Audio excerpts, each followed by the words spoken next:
Hello and welcome to the Cavan Community and Culture Show. I'm your host, Grace McKiernan. We've got a wonderful interview for you this week. The lovely Eimear Crow came into the studio to talk all about Jampa Ling, the Buddhist centre in Bawnboy. She talked all about the work the centre does, both here in Cavan and the projects it has helping the people of Mongolia.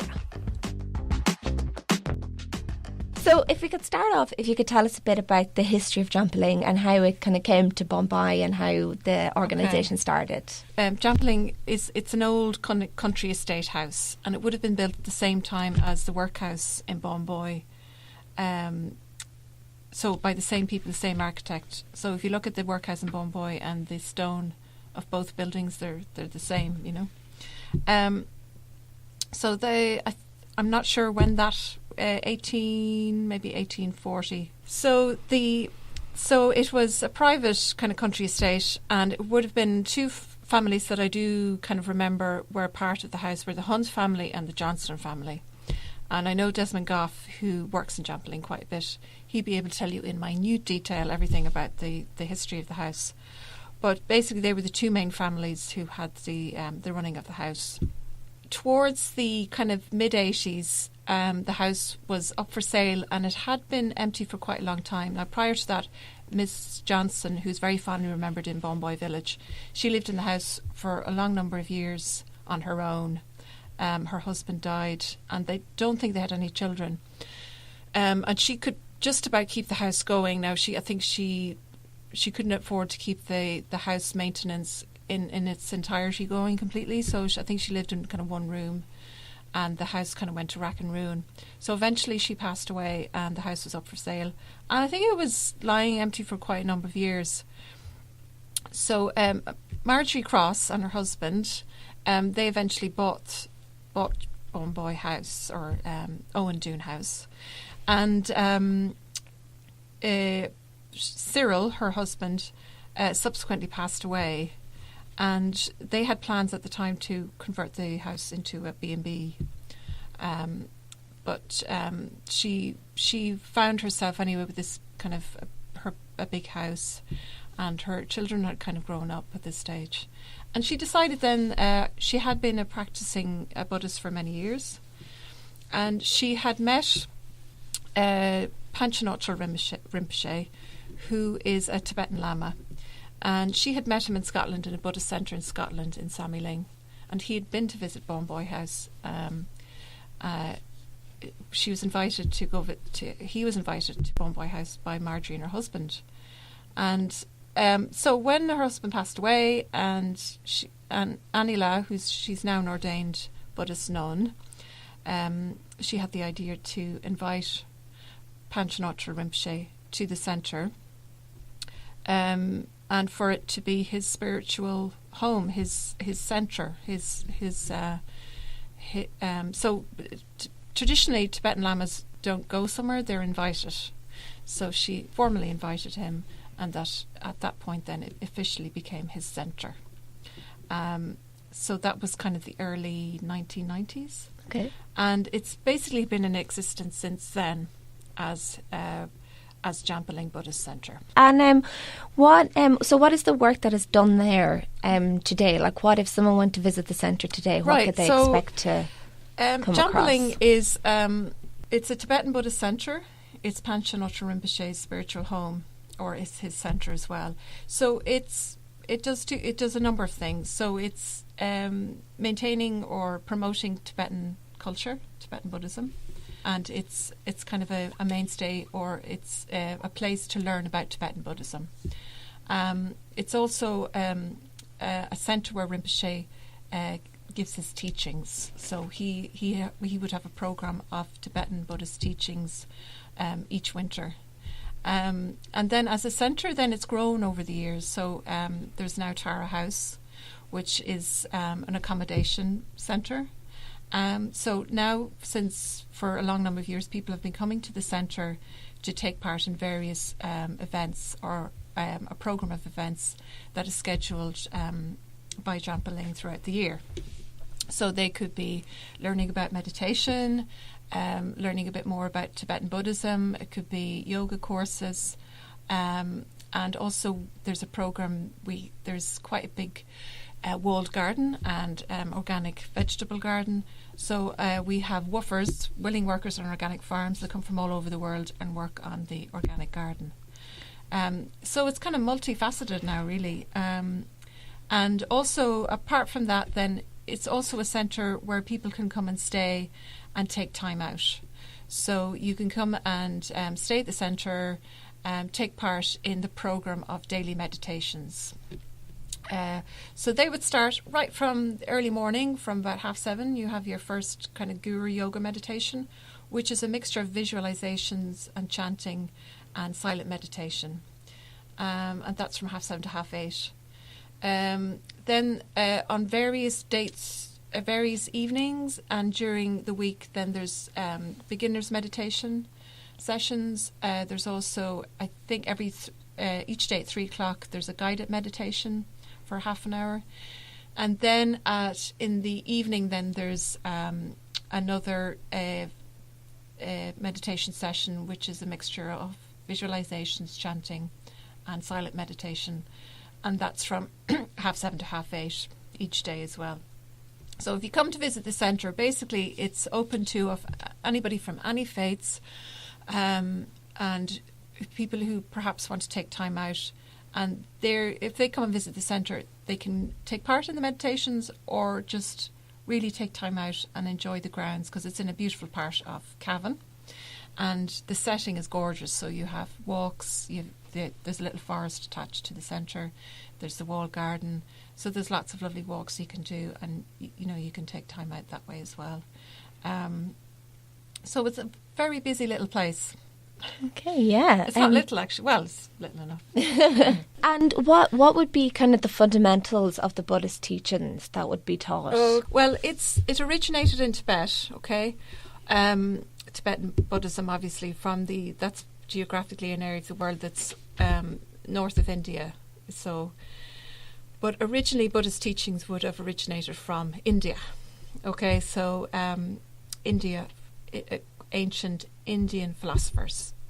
And originally then, prior to that, it was a person called the Buddha, who was a normal human being who decided to try and figure out why humans suffer, why we're here on Earth, and what's our purpose, and how do we figure all of that out, and how do we live kind of effective, productive, happy lives.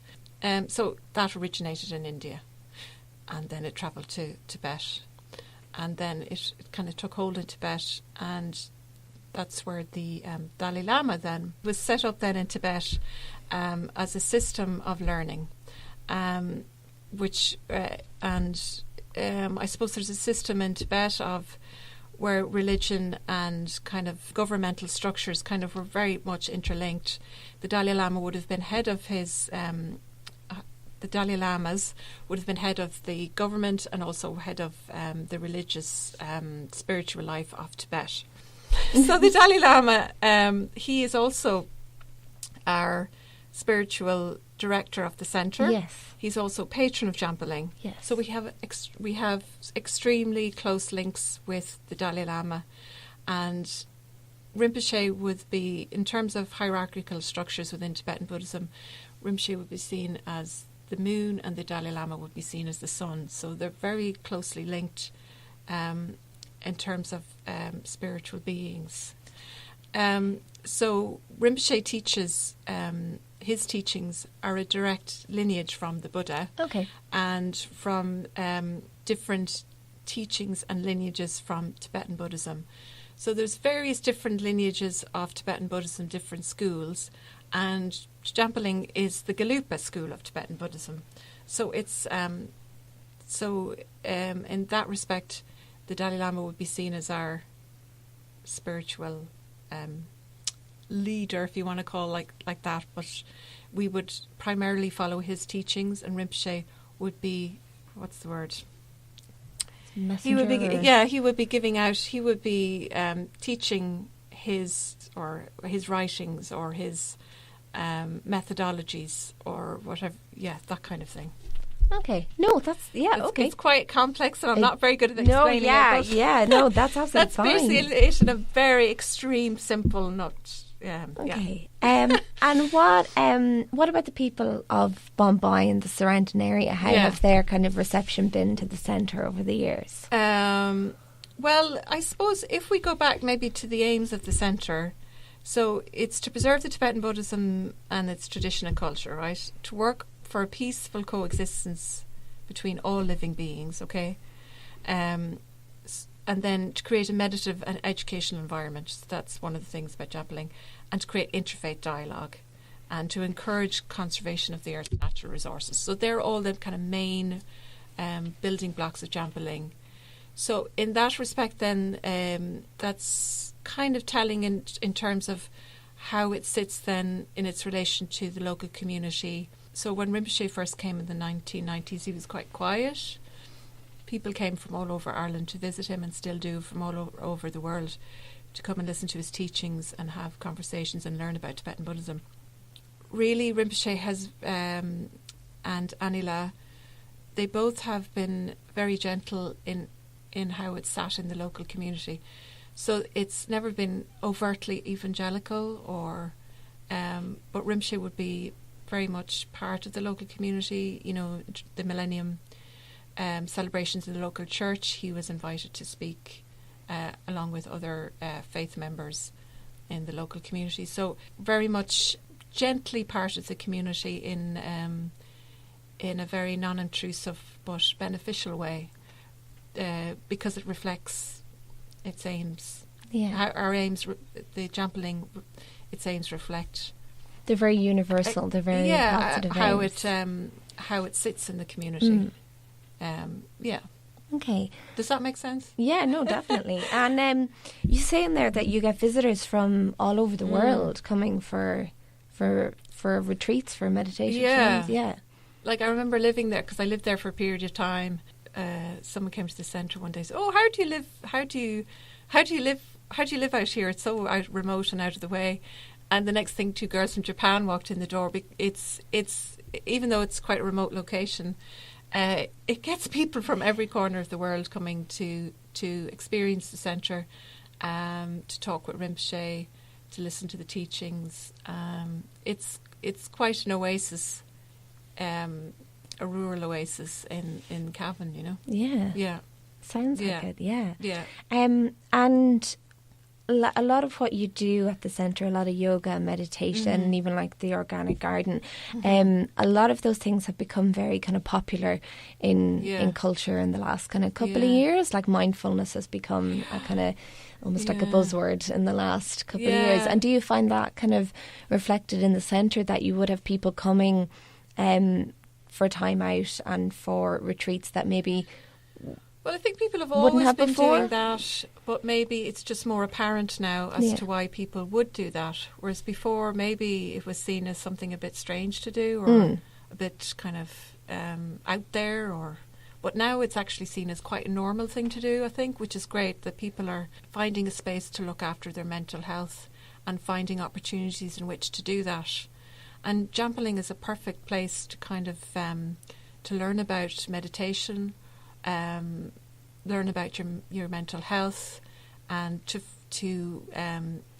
during your time there, you can kind of figure out ways that, this would suit me, meditation, a couple of minutes a day, or maybe I could do 20 minutes on this is how I do it. And because the staff at the centre are so lovely and welcoming and helpful, people who come to the centre, if they wish, they can ask questions, and they can maybe figure out a way of daily practices or things that might help them in their daily lives.